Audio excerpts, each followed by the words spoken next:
श्री कृष्ण चैतन्य प्रभु नित्यानंद श्री अद्वैत गदाधर शिवासदि गौर भक्तवृंद। हरे कृष्ण कृष्ण कृष्ण हरे हरे, हरे राम राम राम।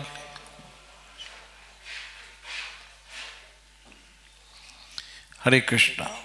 हम इन दिनों श्रीमद् भगवद गीता के 18वें अध्याय से 78वां 78 श्लोक पढ़ रहे हैं। और इस श्लोक में जीवन की जो सफलता है, जीवन की जो सफलता है वो छुपी हुई है इसमें। यदि हम लोग आज की जो युवा पीढ़ी है, if they want success in their life, तो इनको ये श्लोक जरूर समझना चाहिए। भगवत गीता है ही हारे हुए को जिताने के लिए और जीते हुए को अपनी जीत कायम रखने के लिए। भगवत गीता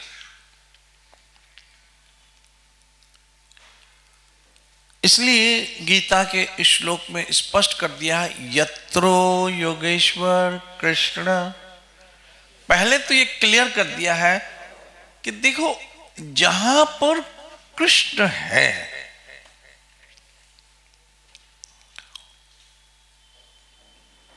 पहली बात तो यह है, क्योंकि wealth peace and victory, wealth peace and victory अगर हम चाहते हैं, पीस वेल्थ एंड विक्ट्री अगर हम चाहते हैं, हम चाहते हैं कि हमारे जीवन में एक शांति बनी रहे, जो कि आज सबसे ज्यादा जरूरी है। लोगों के पास पैसा है, लेकिन एक बात बताऊं, पैसे के साथ शांति नहीं है। पैसा तो है लेकिन शांति नहीं। एजुकेशन है लेकिन शांति नहीं। प्रॉपर्टी है लेकिन शांति नहीं है। और मैंने ये जीवन में देखा है कि जितने पैसे वाले लोग हैं वो ज्यादा अशांत हैं, बहुत ज्यादा अशांत हैं। और जितने पैसे वाले लोग हैं, जबकि एक बात बताओ, सबसे ज्यादा सिक्योरिटी किसकी होती है? बताओ, सबसे ज्यादा सिक्योरिटी किसकी होती है? पैसे वालों की सिक्योरिटी होती, लेकिन वही सबसे ज्यादा इनसिक्योर होते हैं। पक्की बात है। चाहे उनके पास फिर कितनी बड़े कमांडो हो, कितनी बड़ी सिक्योरिटी हो, कितने बड़े गार्ड हो, जितनी ज्यादा उनकी सिक्योरिटी होती है ना, उतनी ही ज्यादा वो इनसिक्योर है।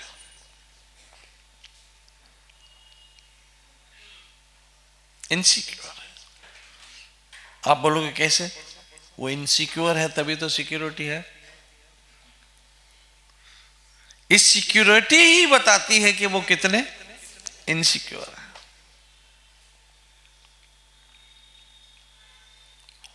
और भी ये तो फिजिकली इनकी सिक्योरिटी है, लेकिन मेंटल सिक्योरिटी कहां से लाए? चलो, आपने फिजिकली सिक्योरिटी गनमैन रख लिए, बॉडीगार्ड रख लिए, गार्ड रख लिए, कमांडो रख लिए, ये तो सब आपकी फिजिकल सिक्योरिटी, लेकिन मेंटली भी ये इनसिक्योर होते हैं। किसी को अपनी पदवी की इनसिक्योर है कि कभी ये ग्रुप पैसे में मुझसे आगे ना हो जाए, और ऐसा हो भी रहा। हम देखते हैं 2-2 दिन के लिए कोई आदमी वर्ल्ड के पैसे वाले हो जाते हैं, फिर नीचे आ जाते हैं।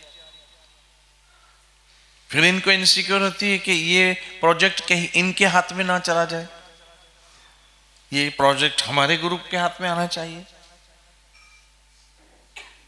तो इनसिक्योरिटी तो है। फिर हमारे नेता भी इनसिक्योर है, जबकि नेताओं के इर्द गिर्द बहुत ज्यादा सिक्योरिटी होती है, लेकिन फिर इनसिक्योर है। इसलिए वो साल भर लोगों को ये कन्विंस करते रहते हैं कि हम आपकी अच्छी सेवा करेंगे, अगली बार भी हमको वोट देना। सब इनसिक्योर है।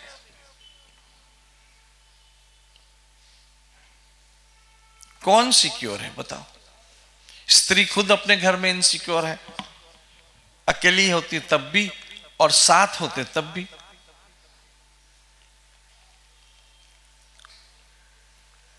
तो यहां सब ही इनसिक्योर है।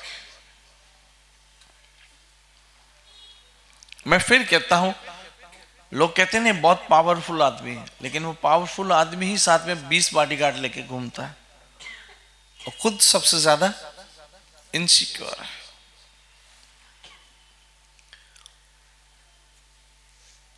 तो वेल्थ तो आ गई, लेकिन वेल्थ के साथ पीस नहीं आया। पीस नहीं आया, अर्थात पैसा आया लेकिन शांति नहीं आई। पैसा आया लेकिन शांति नहीं आई, क्योंकि हम सब खुद को इनसिक्योर फील कर रहे हैं। मैंने कहा ना, जितना ज्यादा पैसे वाला आदमी उतना ज्यादा इनसिक्योर है वो। आपके घर में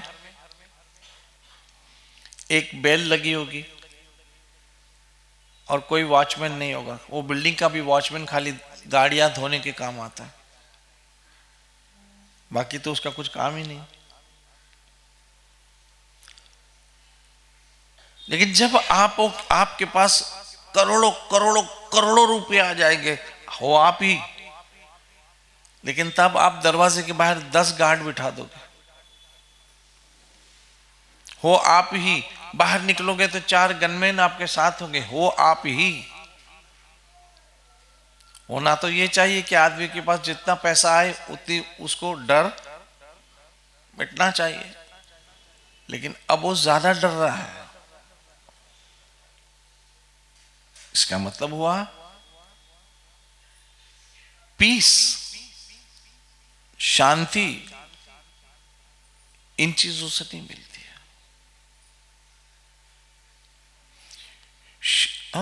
मैं देखता हूं जितना आदमी बड़ा बिजनेस है वो इतना अशांत होता जाता है, क्योंकि उसको डर लगता है कोई दूसरा ग्रुप उससे आगे निकल गया, ये टेंडर किसी और ने ले लिया, ये प्रोजेक्ट किसी और ने ले लिया, रात दिन इसी चक्कर में रहते हैं। तो उसको सब कुछ मिला लेकिन उसकी शांति चली गई। और एक बात याद रखना, हम इस दुनिया में एक लिमिटेड पीरियड के लिए आए हैं। किसके लिए आए? मैं आपको एक छोटा सा उदाहरण देना चाहता हूं। हम गए किसी की शादी में, मान लो चेन्नई गए, ये चेन्नई से आए इसलिए इनको ऐसे बोल रहा हूं, ये सारे चेन्नई से आए और मुझे पता भी नहीं था कि हमारे परिवार के लोग चेन्नई में भी रहते हैं। अब मैं कभी चेन्नई गया तो इनके पास जरूर जाऊंगा। मुझे पता नहीं है, मुझे लगता है अपने फैमिली के लोग को चांद पे भी होगा, ऐसा मुझे लगता है। क्योंकि बेंगलुरु गए तो वहां भी लोग हैं, मैसूर गया तो वहां भी लोग हैं, बहुत साउथ में भी अब अपने लोग बहुत सत्संग से जुड़ रहे हैं आहिस्ता आहिस्ता। और भुवनेश्वर में राधा रमन और सुनीति माता जी और दूसरे पूरा लेते हैं।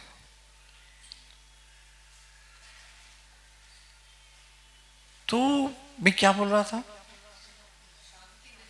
शांति नहीं है। अब कृष्ण कहते हैं, कृष्ण क्या कहते हैं? शाश्वत शांति निगच्छति। क्या बात है भाई, क्या बात है। तुमको मैं बताता हूं कि नित्य शांति, शाश्वत शांति निगच्छति, तुमको शाश्वत शांति कैसे मिले, कृष्ण कहते हैं। और देखो मैं जो भी कहता हूं भगवत गीता के आधार पे कहता हूं, भगवत गीता के आधार पे कहता हूं, और जो होगा वो उसमें लिखा होगा। 9वें अध्याय के 31वें श्लोक में कृष्ण ने आपको सदैव नित्य शांत रहने का फार्मूला बता दिया कि आप हमेशा शांत कैसे रह सकते हो। तो पहली बात याद रखो कि हम इस संसार में आए हैं कुछ लिमिटेड पीरियड के लिए। जैसे मैं बता रहा था कि हम चेन्नई गए, मान लो एक आदमी का नाम है अर्जुन, अर्जुन की शादी में गए, ठीक है। हम यहां से निकले हैं उल्लासनगर से किस हेतु से, अर्जुन की शादी के लिए। अब हम सबों को एक होटल में ठहराया गया, और होटल में कितने दिन ठहरना है, 3 दिन, जब तक शादी है। अब हम होटल में ठहर गए, और ठहरते ही इस बात पे झगड़ने लगे कि तुम्हारा रूम अच्छा है, मेरा रूम अच्छा नहीं है, मेरे रूम में ऐसा हो रहा है, तुम्हारे रूम में ऐसे हो रहा है, ये रूम मुझे अच्छा मिल जाए, इससे बड़ा रूम मिल जाए, रूम में ज़्यादा एयर कंडीशनर होना चाहिए, इस रूम में बाथटब होना चाहिए, इस रूम में ऐसे होना चाहिए। और शादी में तो गए ही नहीं, और 3 दिन हुए तो वापस। ऐसे ही हम यहां एक लिमिटेड पीरियड के लिए आए हैं, रहने के लिए नहीं बल्कि आकर जाने के लिए आए हैं, आकर जाने के लिए। जैसे एक एग्जांपल दूं, ये लोग चेन्नई से आए हैं यहां, लेकिन आकर ये चले जाएंगे, रुकेंगे नहीं यहां। ऐसे हम में से यहां कोई भी रुकेगा नहीं, आए हैं आकर चले जाएंगे। और पीरियड कितना है, लिमिटेड पीरियड है। 40 साल, 50 60, 60 साल, 70 साल, 80 साल, ये एक लिमिटेड पीरियड के लिए आए हैं। और एक बात सुनो कि अगर मान लो ऐसा होता नहीं है, लेकिन एवरेज अगर 80 साल भी ले लो, जबकि इस समय इंडिया की एवरेज 60 ईयर है, उसके बाद तो फिर सीनियर सिटीजन हो गया। और गवर्नमेंट को भी पता है कि इतना ज्यादा जिएगे नहीं, इसलिए बहुत सारी सहूलतें दे दी है। 50 ईयर वालों को नहीं है, 60 ईयर, क्योंकि अब वो ज्यादा क्या जिएंगे, इसलिए ज्यादा सहूलतें लेके भी नहीं। तो हम सब एक लिमिटेड पीरियड के लिए आए हैं। अब आए हैं क्या करने के लिए, और लड़ रहे हैं किस चीजों के लिए, आए हैं किस चीज के लिए, और स्ट्रगल। अब गए थे चेन्नई शादी में, दूल्हे को भूल के आपस में रूम के लिए लड़ रहे हैं, और लड़ते लड़ते पूरे हो गए, पता ही नहीं चला, शादी के दिन खत्म हो गए। और होटल वालों ने कहा भाई चलो बाबा। ऐसे ही हम आपस में स्ट्रगल कर रहे हैं इस संसार में, अपने आप को स्टेबल, कहते हैं क्या कर रहे हो, बोलो अपने आप को स्टेबल करना चाहता हूं। लेकिन ये तुम्हारा स्टेबल कितने साल का है, जब तक तुमको मृत्यु नहीं आई है। फिर एक्चुअल तो हम सब कोई भी स्टेबल है ही नहीं। ये जो हमारी स्टेबलिशमेंट है वो 20 साल, 40 साल, 50 साल, 60 साल तक के बाद, उसके बाद खत्म हो गई। और वो ही सब कुछ जो हमने जमा किया है, 2 चीजें होगी उसमें, तीसरा कोई विकल्प नहीं है। या तो वो हमको देना पड़ेगा या हमको छोड़ना पड़ेगा। दे दोगे तो वॉलंटरी होगा, छोड़ोगे तो जबरदस्ती होगा। तीसरा ऑप्शन कुछ है ही नहीं। इसलिए यदि हम मेंटल पीस चाहते हैं, पीस, वेल्थ एंड विक्ट्री, मतलब पैसा, शांति और तंदुरुस्ती, विजयी, तो उसके लिए क्या करना चाहिए? इसका सीधा सीधा गीता में फार्मूला बताया, यत्रो योगेश्वर कृष्ण। जब हमारा ये विश्वास आ जाता है कि कृष्ण हमारे साथ है, कृष्ण हमारे साथ है, तब मन से ये आवाज निकलती है, तुम साथ हो जो मेरे, किस बात की कमी है, किस बात की कमी है। आप विश्वास करो, विश्वास करो, ये बातें मैंने पढ़ी है, गीता में परम सत्य है, लेकिन ये मेरी आजमाई हुई बातें हैं जो आप तक पहुंचा रहा हूं,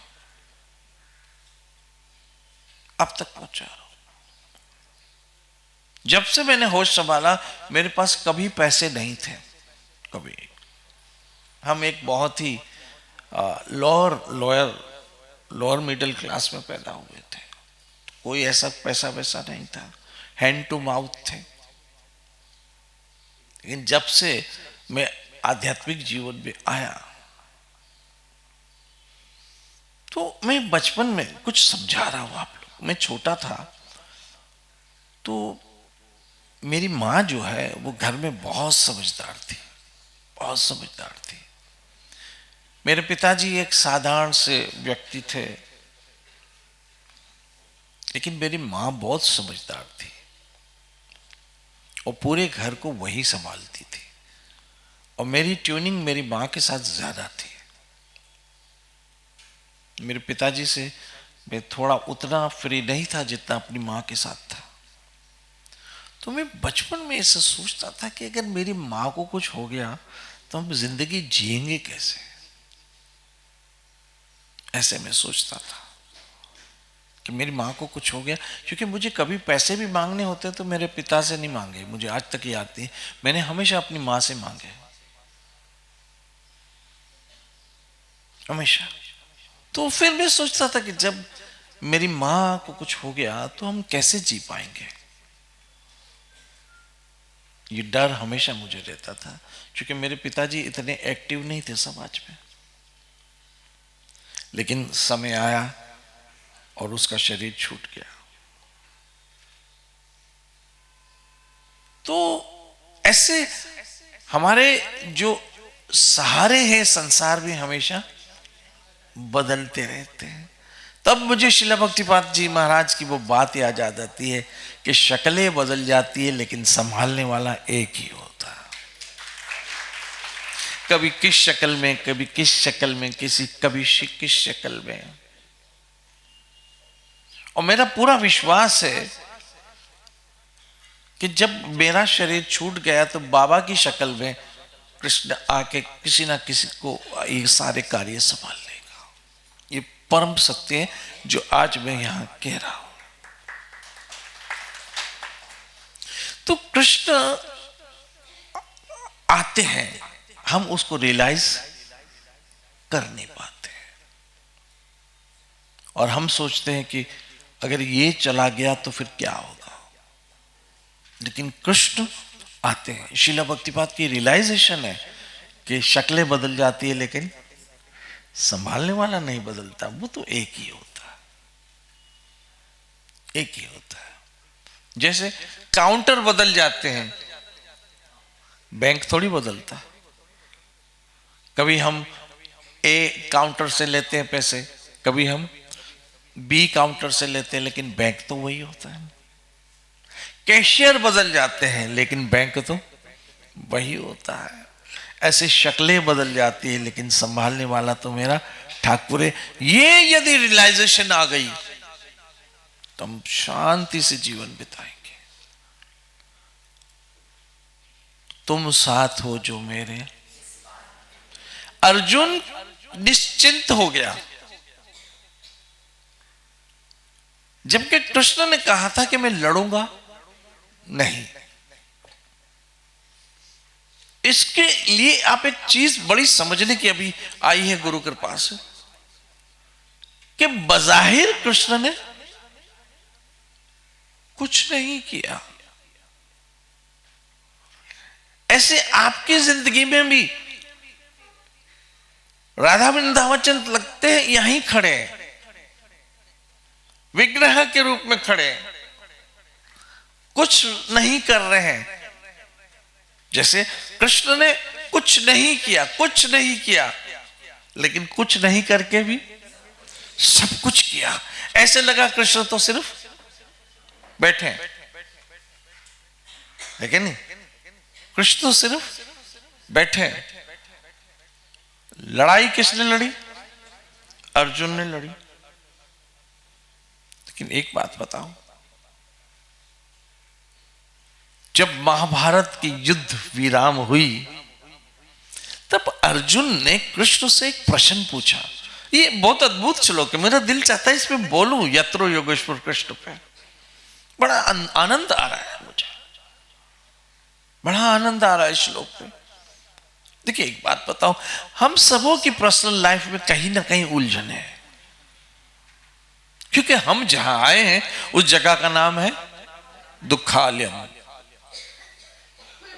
हम सबों की लाइफ में कहीं ना कहीं उलझन है, यहां तक कि इन बच्चों की लाइफ में भी उलझन। अभी ये बच्चे सब खड़े थे बाहर, तो वे किसी से पूछ रहा था पेपरों के विषय, तो किसी ने कहा मेरा पेपर बहुत अच्छा गया, किसी ने कहा मेरा पेपर अच्छा नहीं गया। तो जिसने कहा मेरा पेपर अच्छा किया वो खुश होगा, जिसने कहा मेरा पेपर अच्छा नहीं गया उसको कहीं ना कहीं थोड़ी सी परेशानी हुई होगी। तो उलझने हम सबों की लाइफ में, चाहे बच्चे हो या बड़े हो। हमारी हालत यह है कि एक छोटे से बच्चे के मुंह में निप्पल डालते थे, याद है किसी को जमाना? वो निप्पल किस चीज का होता था? एक सिर्फ रबड़ का आता है, वो एक गोल ऐसे प्लास्टिक बना होता, उसमें से निकालते एक छोटा सा निप्पल होता, बच्चे के मुंह में डाल देते, वो क्या करता रहता? उसमें से निकलता कुछ भी नहीं है, ना दूध ना पानी ना कुछ, ऐसे करता रहता है, निकलता। बस हमारी भी हालत है, ये संसार का निप्पल मुंह में है, चूस रहे हैं, निकल कुछ भी नहीं रहा। बस हमें लग रहा है हम चूस रहे हैं, अभी वो बच्चे को लग रहा है अभी दूध निकलेगा, अभी दूध निकलेगा, ऐसे करते करते वो सो जाता है। हम भी इसी उम्मीद में अभी सुखी होंगे, अभी सुखी होंगे, अभी सुखी। ये संसार का निप्पल सबके मुंह में, सभी चूस रहे हैं, निकल कुछ नहीं रहा। बस हमारी हालत यही है। तो ये श्लोक इतना अद्भुत है कि इसको पढ़ने से मुझे बड़ी हिम्मत आती है, एक उत्साह आता है मेरे जीवन में। जब भी इसके विषय सोचता हूं एक उत्साह आने लगता है, क्योंकि हम सब अंदर से तो अलोन है, अकेले। बाहर है मेले, बोलो, अंदर है अकेले। बाहर है मेले, अंदर है अकेले। अंदर अकेले है सब।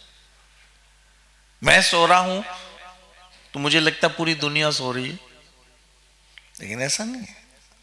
न जाने कितने लोग जाग रहे होंगे। हो सकता है मैं सो रहा हूं और बाबा वहां जाग रहे हो और वो अपने कुछ सोच रहे होंगे, या बाबा कभी सो रहे होंगे और हो सकता है मैं जाग रहा हूं और मैं कुछ सोच रहा हूं। हर एक के अपना अंदर से अलोन, अकेले, इंडिविजुअली अपनी सोच का भार हमें खुद को अकेले उठाना है, अपने विचार का बोझ हमें खुद को अकेले उठाना है। तब ये श्लोक जब पढ़ता हूं तो एक बड़ा उत्साह आता है। यत्रो योगेश्वर, जहां कृष्ण है। तो मैं बता रहा था कि मेरी माता जी के लिए सोचता था कि जब ये चली गई हम जिएंगे कैसे, हमें खर्चा पानी कौन देगा? मैं तो मेरी मां से ही लेता था। तो जब मेरी मां शरीर छूट गया, लेकिन कृष्ण ने अकेला नहीं होने दिया, कोई और आ गया। मुझे ऐसे अनुभव लगता है कि शक्लें बदल जाती है लेकिन संभालने वाला नहीं बदलता। ये विश्वास दृढ़ रखना, क्योंकि जो शक्लें हैं वो सब की सब अशाश्वत है। दुखालयम अशाश्वतम। जो भी शक्लें हैं सबकी सब अशाश्वत है, चली जाने वाली है, खत्म हो जाने वाली है, लेकिन संभालने वाला शाश्वत है। ये याद रख। फिर वो किस शक्ल में आके संभालता है वो जाने, हमारा मैटर वो नहीं है। तो शक्लें शाश्वत है लेकिन संभालने वाला, शक्लें अशाश्वत है लेकिन संभालने वाला शाश्वत है। वो किस रूप में आता है और आकर, जैसे एक आपको उदाहरण फिर देता हूं। बहुत अच्छा एग्जाम्पल आया ये श्लोक में, मैं बोलूंगा पता नहीं कब तक, और ये श्लोक बार बार मुझे खींच लेता है।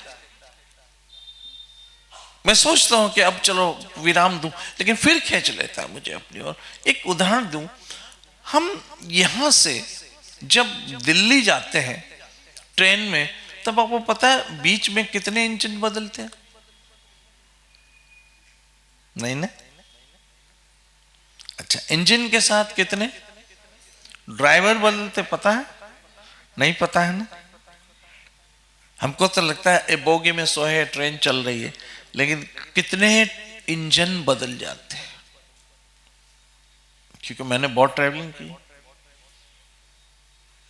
कितने ड्राइवर बदल जाते हैं। ऐसे ही बोगी वही की वही रहती है, ड्राइवर बदल जाते हैं। बोगी वही की वही रहती है, इंजन। ऐसे हमारी जिंदगी में संभालने वाला वही का वही रहेगा, सिर्फ शक्लें बदल जाती है। ये विश्वास रखना कि शक्लें बदल जाएगी लेकिन संभालने वाला नहीं बदलेगा, और वो संभालने वाला मेरा कृष्ण है। पक्की बात है। मैं जब यहां आया मुझे कौन संभालने वाला था, लेकिन आप देखो आज मैं कहां हूं, आप लोग के सामने हूं।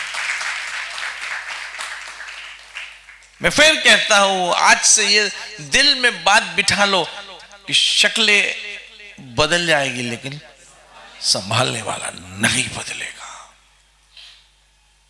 नहीं बदलेगा। फिर करना क्या है? इस श्लोक खाली समझ जाओ। यत्रो योगेश्वर कृष्ण यत्र पार्थ धनुर्धर। बस आपको सिर्फ इतना करना है कि अगर चाहते हो कि कृष्ण आपके जीवन में योगेश्वर का रूप धारण करे, तो आपको फिर कहीं ना कहीं धनुर्धर बनना पड़ेगा। अगर आप धनुर्धर नहीं बनोगे तो कृष्ण कभी योगेश्वर नहीं बनेगा। ये इतना कर लो। धनुर्धर का मतलब क्या है? हथियार अपना उठा लो। हथियार उठाने का मतलब क्या हुआ? बंदूक, तलवार, तीर, बर्छियां नहीं, बल्कि सिर्फ आपको हिम्मत का हथियार। याद रखना, दुनिया का सबसे बड़ा हथियार कौन सा है? हिम्मत है। ये दुनिया का सबसे बड़ा हथियार है। जो हमारे सैनिक ये चलाते हैं ना, तोपें, मिसाइल चलाने से पहले उनमें क्या आ जाती है? हिम्मत होती है तो मिसाइल चलाते हैं। नहीं तो कई फिल्मों में मैंने इसे देखा है, विलन बंदूक लेके आ जाता है और हीरो कहता है हिम्मत है चलाने की, चला। तो चाहिए क्या? हिम्मत चाहिए। आप थोड़ी सी हिम्मत कर लो, थोड़ी सी हिम्मत कर लो। और हिम्मत भी क्या है? सिर्फ संकल्प करो, यस। क्या बोलेंगे? Yes I can. देखो क्या होता है।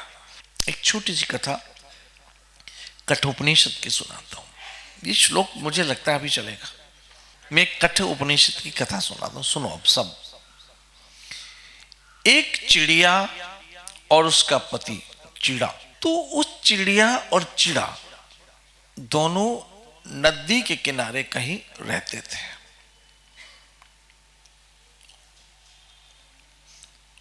और उस चिड़िया ने एक नदी के किनारे छोटे छोटे नहीं झाड़ होते छोटे छोटे, उस छोटे छोटे झाड़ में अंडे दिए थे। लेकिन एक दिन समंदर में ऐसी मौजें आ गई कि वो अंडे समंदर में बह गए। ये कथा आपने पहले भी सुनी होगी, उपनिषदों की कथा, और प्रभुपाद भी कई बार सुनाते थे। अब चिड़िया रोने लग गई। याद रखना, बच्चे आपके हो या पक्षी के हो, बच्चे तो बच्चे होते हैं। इसलिए हमें कभी किसी जानवर को मारना नहीं चाहिए, क्योंकि उसके भी माँ बाप हैं, उनको भी दुख होता है, तकलीफ होती है। तो चिड़िया को क्या हुआ कि उसके अंडे कौन ले गया? समंदर ले गया, और चिड़िया रोने लग गई। तब चिड़े ने कहा कि अब क्या कर सकते हैं? बोलो कर क्या सकते हैं, मैं अपने अंडे समंदर से वापस लूंगा। चिड़ा सोचने लगा ये थोड़ी पागल हो गई है बच्चे की विरह में।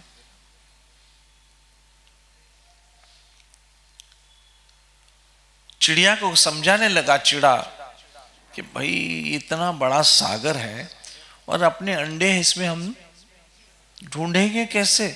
बोला कुछ भी हो जाए मैं अपने अंडे वापस लेके ही छोड़ूंगी। ये चिड़िया ने क्या कर लिया? संकल्प कर लिया। अब चिड़ा क्या बोलेगा?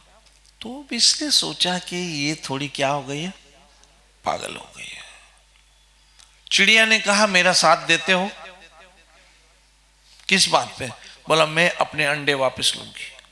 चिड़िया ने बोला कैसे? बोला समंदर का पानी बाहर फेंकूंगी।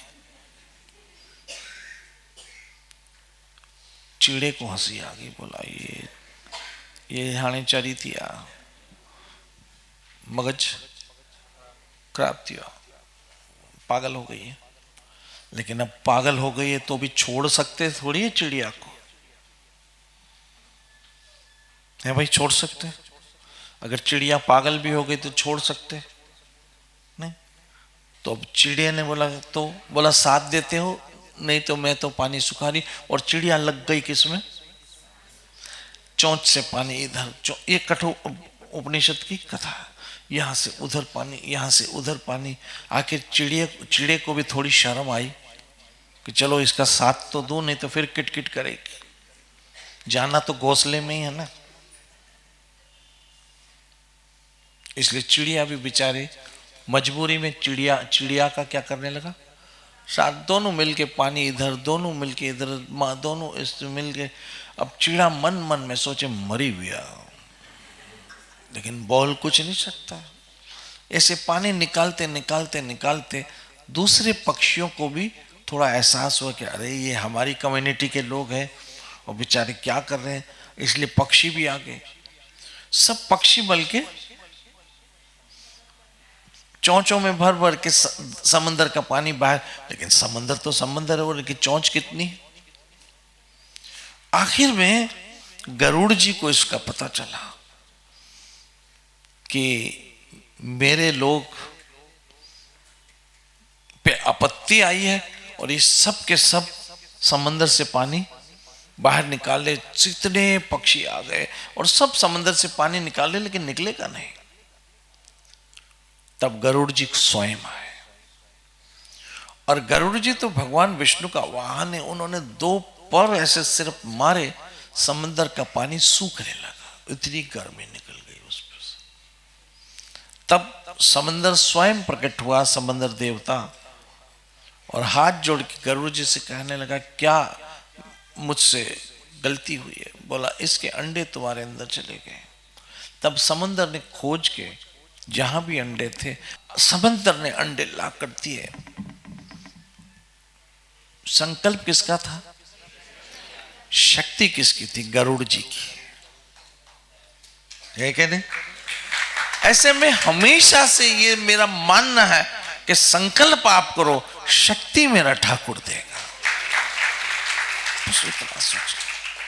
जब भी जिंदगी में कभी भय, कभी इनसिक्योरिटी फील आने लगे, और कभी आपके जीवन से कोई ऐसा पन्ना फट जाए जिसमें कुछ आपके लिए सुरक्षा के मंत्र लिखे हों, और वो पन्ना आपकी जिंदगी की किताब से फट जाए, तो पन्ना फटा है, किताब अभी वैसी की वैसी है। एक पेज फट गया है लेकिन किताब वैसी की वैसी है। एक पेज निकल गया है लेकिन किताब वैसी की वैसी है। और जो पेज में लिखा था वही तो सारी किताब में लिखा होता है। योगक्षेम वहामी हम, भूलना मत, तुम्हारी सारी जिम्मेदारी मैं उठाने वाला हूं। बस हमें सिर्फ अर्जुन की तरह चलना है कि गोविंद अब आप संभालो। क्या संभालो? क्या संभालो? आप मुझको संभालो, मैं आपकी सेवा संभालता हूं। आप ये करके देख लेना, आप मुझे संभालो और मैं आपकी सेवा संभालता हूं। पक्के अब आप जानो, मुझे आपकी सेवा करनी है। तो याद रखना, कोई भी व्यक्ति जिसमें थोड़ा भी विवेक है किसी की सेवा सर पे जाने रुकता नहीं है, तो भगवान कैसे करेगा? तो अर्जुन को ये एहसास हुआ, कर कौन रहा था सारा? कृष्ण। लेकिन लग रहा था कि कृष्ण तो सिर्फ बैठे हैं, सिर्फ रथ चला रहे हैं, बाकी लड़ कौन रहा है? अर्जुन। तो अर्जुन को थोड़ा ऐसा हुआ।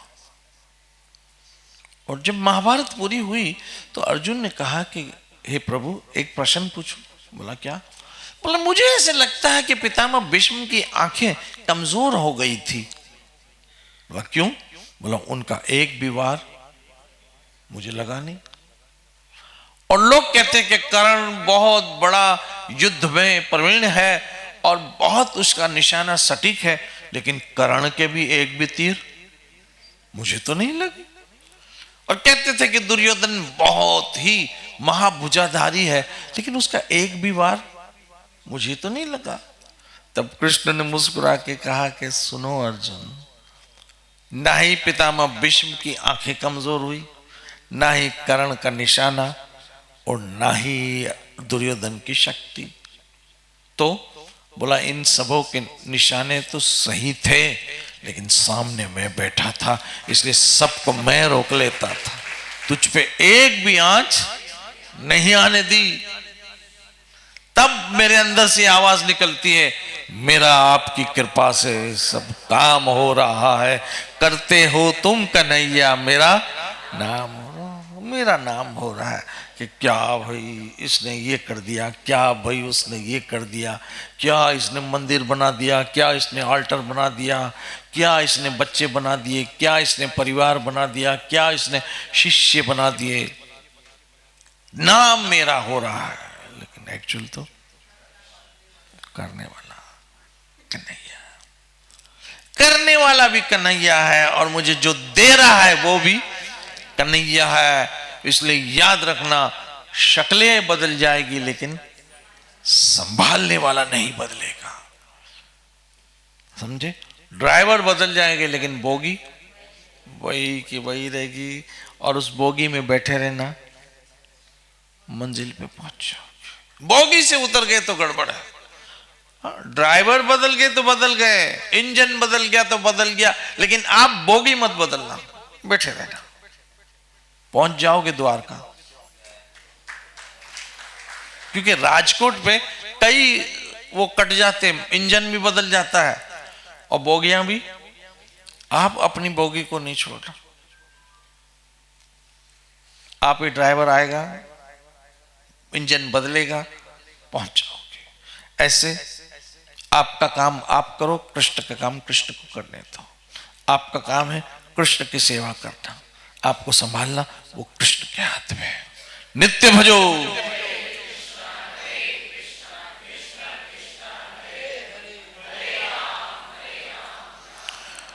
श्री श्री राधा वृंदावन चंद्र बिहारी लाल निताई गौर। जय जय श्री राधे, जय जय श्री राधे, जय जय